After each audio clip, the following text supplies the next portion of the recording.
I have a more general question, not so specific to my life, but I've been doing your work and the weekly tapes and all that, and getting so much out of it. And I'm curious, what if you have two downstream rockets of desire that seem to be vibrationally opposite of one another? So I can give you a specific. Well, before you do, we'll answer the question, and then as you give us the specific, we'll explain it even further.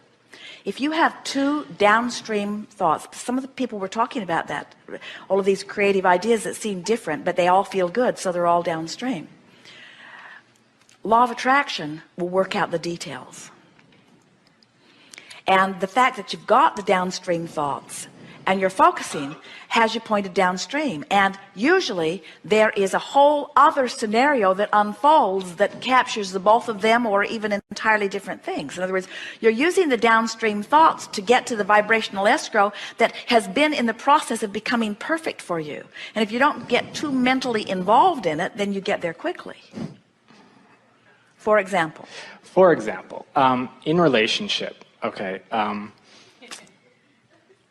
there's part of me, I would say 50%, who is still looking for that ideal mate, and there's another 50% that really enjoys my aloneness and just enjoying who I am and living alone and doing all that. But there's another part of me that's like, well, is there the other out there who will be my complement to that? And well, so now let's talk about this. So as you think about the positive aspects of relationship, and they point you downstream. In other words, you think about the physical interaction, you think about the mental stimulation, you think about the fun of engaging on different subjects. As you think about that, and those are downstream thoughts, and then you think, but then I won't be free, and that's an upstream thought.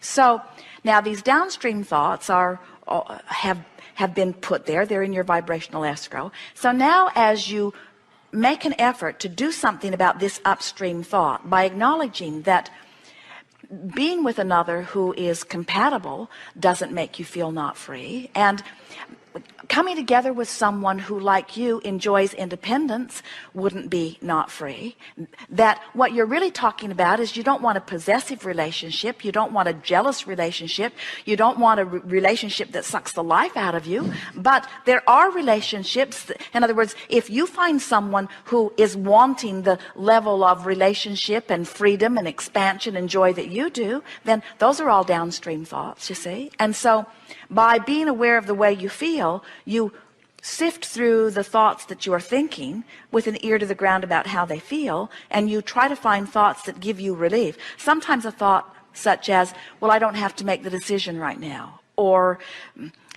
the relationship that I'm looking for won't feel like that, or I'm certain that there are people out there that feel like I do, or when it's really right, I'll know it, or I can make the decision as I go along, or I may find someone and it may be the most wonderful beginning, and as it evolves I may realize that it's not the forever relationship that I'm looking for, but so what? In other words, you just keep reaching for the thoughts that feel downstream, and in the process you allow your vibrational escrow to continue to percolate, and most important, you don't hold yourself vibrationally apart from it, so your inspiration, your impulses all lead you toward that. Very often it's a really common scenario for a relationship to feel like security to someone and like trampling freedom to the other. And so, but if you focus upon the part of the relationship that you don't want, that's the part law of attraction matches you up with. That's why you've got to practice the downstream thoughts. So if you practice the thoughts that feel good to you prior to coupling with anyone, and you practice it long enough that it really is inherently who you are and how you feel, it would not be possible for the universe to deliver a partner to you that would trample your toes of freedom. It just can't happen. Well, it's interesting because the past 3 relationships I've drawn into my life, I've drawn in after starting your work. And the thing with all 3 of the relationships is that all of them have been emotionally unavailable, right? So to me, after doing your work, that's like, you know, having a thermometer that doesn't tell the temperature. It's just, somebody who's unable to get an access with their emotions. But it's a vibration. The thing that you must understand, and we think you do, it might be right where we're going, is that when someone appears to be emotionally unavailable to you, it's because you are holding them apart for some reason. In other words, you're the one that is at the heart of this attraction process.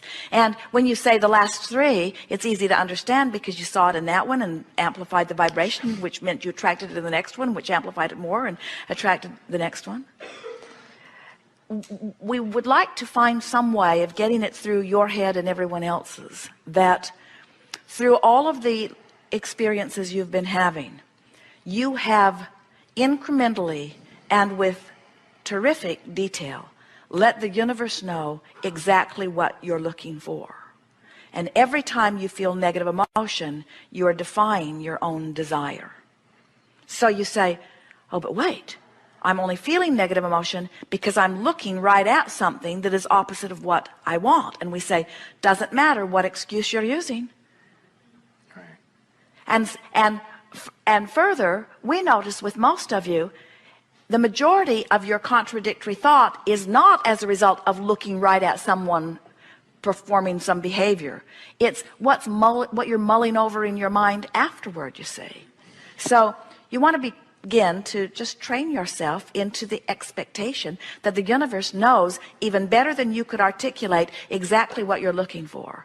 And when you are deliberately reaching for good feeling thoughts, did you like that picture that throughout all that you've lived and even before, you've been creating this vibrational escrow that is a vivid reality that is vibrationally based? Now, sometimes our physical friends don't want to hear that because you're so used to your translation of vibration that the reality is something that you want to talk about in a different way than the vibrational reality. But we want you to understand that this planet that's spinning in its orbit was one time not something anyone could see. It was a thought vibration. Everything is thought vibration before it takes form, long before the manifestation comes about. Well, now that you're here in this physical realm, your brink of manifestation is very much quicker. In other words, the gap between your desire, your inception or creation of a desire, and your ability to realize it is a very short period of time. It does not take a long time for you to get into the state of no longer contradicting your desire before it can appear in your experience. But most of you are so habitual in your thoughts that you keep thinking the same resistant thoughts that you've practiced all along. And so even though source is calling you toward what you want, you're not letting yourself go there, or you're not letting yourself see it, even though oftentimes it's right under your nose. Where if you are deliberately reaching for better feeling thoughts, and you are taking the manifestation out of the equation, and you are letting your quest be about turning downstream. In other words, rather than saying, I'm turning downstream so that I can find the relationship I want, I'm turning downstream so that I can find the relationship I want. That's what happens.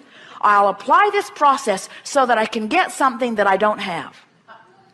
Where if you're turning downstream because it's fun, if you're turning downstream because you like relief, if you're turning downstream because you like hope better than doubt, if you're turning downstream because you like laughing more than crying, if you're turning downstream because it's natural to, you're turning downstream not for the ulterior motive that you'll get the goods if you turn downstream. You're turning downstream because downstream is what is natural. Then what happens is you turn downstream because downstream is who you are, and as you turn downstream because downstream is who you are, then you meet up with everything that you've been asking for. So you see, the work is not the difficult thing you have been thinking that it is. It isn't about figuring it out all at once, and it isn't about solving the problems of the world or even about solving your own problems. It's about recognizing that the solutions are already there. It's about recognizing that the answers to your questions are already there. It's about recognizing that your fortunes have already amassed and your lovers are already queued up for you. It's about recognizing that vibration has preceded you, because when you ask, it is given. And now your work is to allow what has been given in. You cannot get it wrong. You've heard us say that a few times here.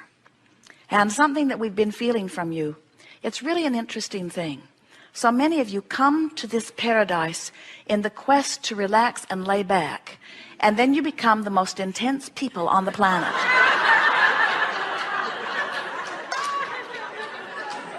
You are so determined to find your freedom that you fight for it in ways you don't need to fight for it.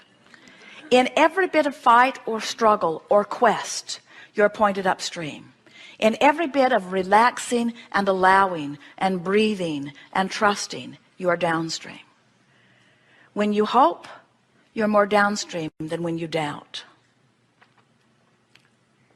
When you appreciate, you are more downstream than when you criticize.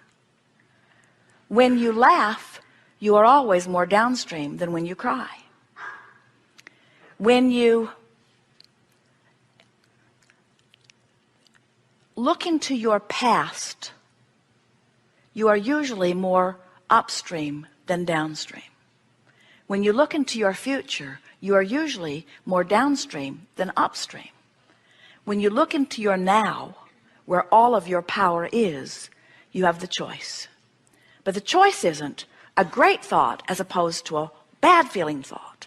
The choice is only a slightly better or a slightly worse feeling thought.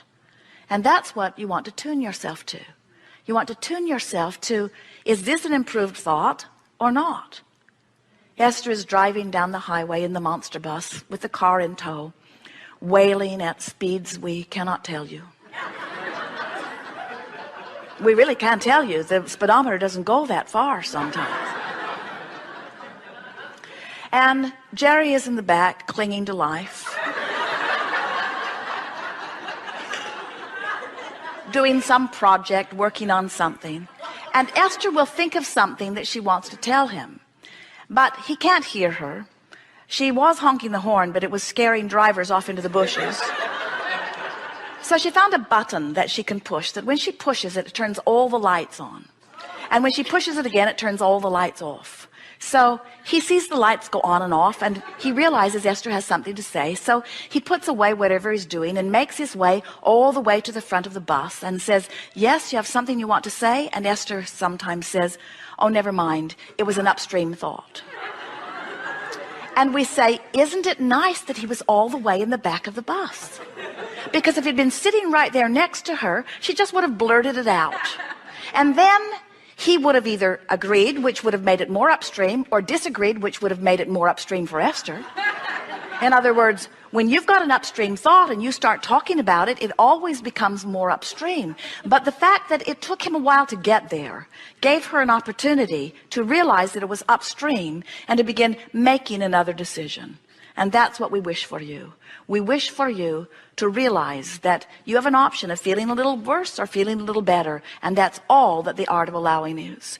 And as you make the decision to feel better as much as you can, before you know it, all that stuff that's been lined up outside your door, all that stuff that's floating free in the river, all that stuff that the universe has orchestrated on your behalf begins to flow into your experience. You rendezvous with the answers to your questions. You rendezvous with the solutions to your problems. You rendezvous with your lovers and your fortunes and your wonderful times of life. You rendezvous with what you deserve and have deserved all along.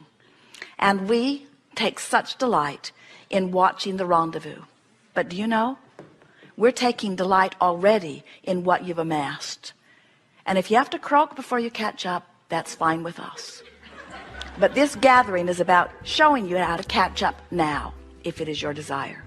We've enjoyed this interaction immensely. There is great love here for you. We are complete.